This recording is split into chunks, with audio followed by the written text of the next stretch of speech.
नमस्कार बच्चों, मैं doctor Madhu Jain, SPC government college Ajmer, associate professor in economics. आज हम विभिन्न जो वित्तीय विवरण विधियां हैं या परियोजना बजट विधियां हैं उनका विवेचन करेंगे। हमने अपने पिछले वीडियो में एनपीवी, नेट प्रेजेंट वैल्यू और जो है आईआरआर यानी कि आंतरिक प्रतिफल की दर पर चर्चा की थी। इसमें हम यहाँ पर जो है औसत प्रत्याय दर यानी कि average rate of return method पर चर्चा करेंगे। हम जानते हैं कि इस विधि के अनेक नाम हैं। इसे लेखांकन विधि यानी अकाउंटिंग मेथड या विनियोग पर प्रत्याय यानी कि रिटर्न ऑन इन्वेस्टमेंट आरओआई या औसत प्रत्याय दर एवरेज रेट ऑफ रिटर्न या असमायोजित प्रत्याय दर unadjusted rate of return method भी कहा जाता है। इस प्रकार से इस विधि को कई नामों से जाना जाता है। इस विधि में किसी परियोजना में किए गए विनियोगों पर प्रत्याय की दर यानी कि रिटर्न की रेट जो है वो ज्ञात की जाती है। इस विधि में समय समायोजित नहीं किया जाता यानी कि टाइम का एडजस्टमेंट नहीं होता है। इस विधि के अनुसार जब विभिन्न परियोजनाओं का यानी प्रोजेक्ट्स का मूल्यांकन करके उसमें से किसी एक को चुनना होगा तो सभी परियोजनाओं की रेट ऑफ रिटर्न जो है वो हमें ज्ञात करनी पड़ेगी यानी उनकी प्रत्याय दर को जानना होगा तथा सबसे ऊंची प्रत्याय दर वाली परियोजना को हमें एक्सेप्ट करना पड़ेगा या करना होगा। इसके विपरीत जब किसी एक ही परियोजना की लेखांकन प्रत्याय दर ज्ञात करना हो और उसे स्वीकार या अस्वीकार करना हो तब परियोजना की प्रत्याय दर प्रबंधन द्वारा स्वीकार्य न्यूनतम दर के बराबर या उससे अधिक होनी चाहिए। इस विधि के अनुसार दीर्घकालीन परियोजनाओं का यानी लॉन्ग टर्म प्रोजेक्ट्स का जो है वो मूल्यांकन या इवैल्यूएशन किया जाता है। औसत प्रत्याय दर विधि के अनुसार प्रत्याय दर को ज्ञात करने के लिए को निम्न प्रकार से जो है हम ज्ञात कर सकते हैं। पहला, प्रारंभिक विनियोग पर प्रत्याय दर, accounting rate of return on initial investment.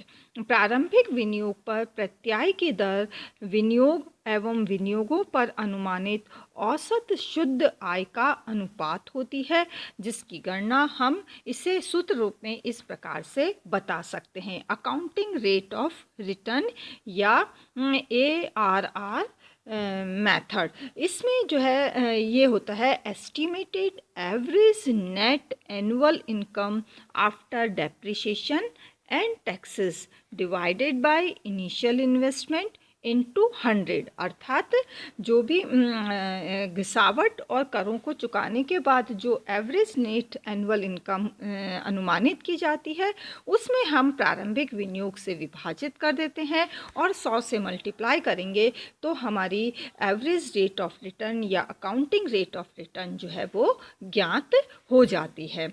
दूसरा, इसी विधि का दूसरा मेथड है औसत विनियोग पर प्रत्याय दर। यह विधि प्रथम विधि से थोड़ी सी भिन्न है।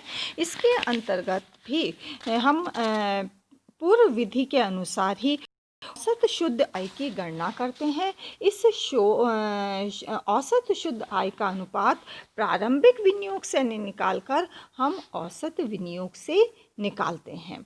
प्रारंभिक विनियोग में निस्तरण मूल्य को जोड़कर उसमें से 2 का भाग देकर औसत विनियोग को ज्ञात किया जाता है। इस विधि को हम सूत्र रूप में इस प्रकार से बता सकते हैं।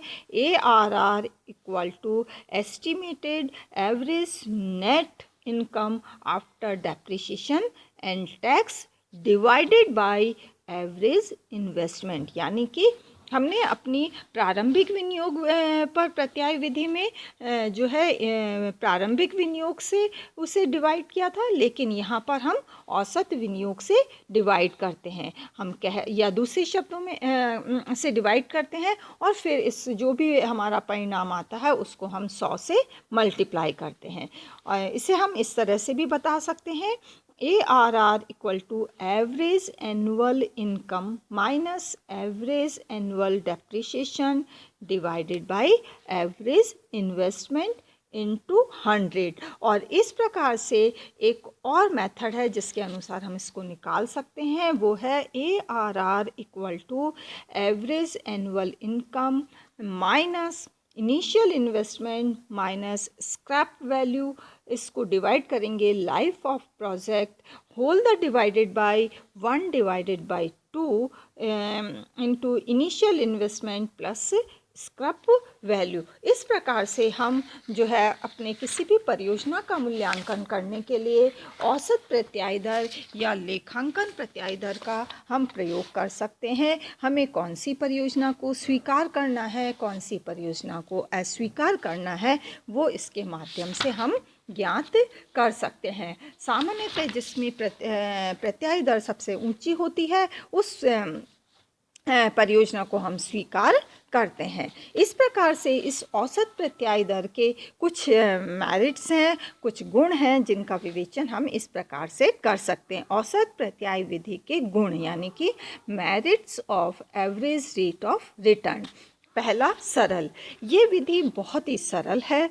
दूसरा, परियोजना के संपूर्ण जीवन काल पर इस विधि में विचार किया जाता है, इसलिए ये विधि ज़्यादा ऑथेंटिक मानी जाती है। तीसरा, लाभदायकता की जांच, इस विधि में परियोजना की लाभदायकता की भी जांच की जाती है, अतः विभिन्न परियोजनाओं की तुलना करके जो सबसे अधिक लाभप्रद परियोजना होती है उसे हम चुन सकते हैं।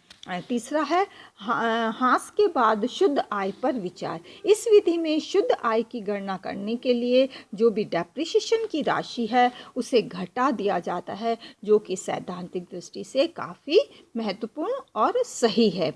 नेक्स्ट है दीर्घकालीन परियोजनाओं के विश्लेषण में उपयोगी।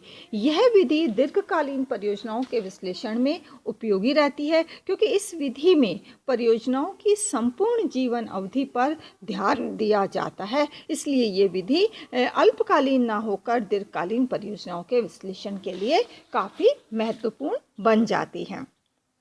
नेक्स्ट है धन का सर्वोत्तम विनियोग। इस विधि को अपनाकर एक व्यवसायी अपने धन का सबसे अधिक लाभप्रद परियोजना में विनियोग कर सकता है।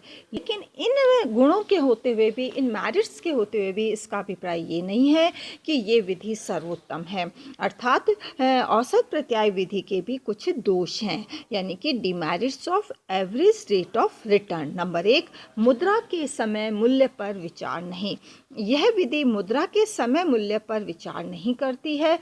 विभिन्न परियोजनाओं के तुलनात्मक अध्ययन के लिए यह आवश्यक हो जाता है कि इन परियोजनाओं में भविष्य में विभिन्न समयों पर प्राप्त आय का वर्तमान मूल्य निकाला जाना चाहिए, जो कि नहीं निकाला जाता है इस विधि में।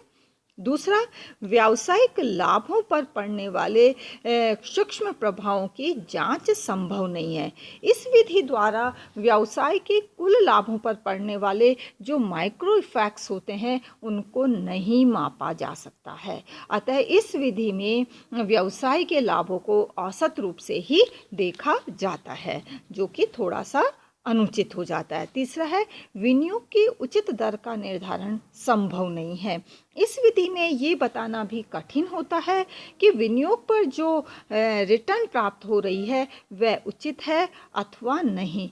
सामान्यतः उच्च प्रबंधन द्वारा विनियोग पर न्यूनतम प्रत्याय दर निर्धारित कर दी जाती है और इस दर से कम वाली परियोजनाओं पर विचार नहीं किया जाता है। एंड लास्ट वन है विनियोग और आय की जो गणना है वो अस्पष्ट है।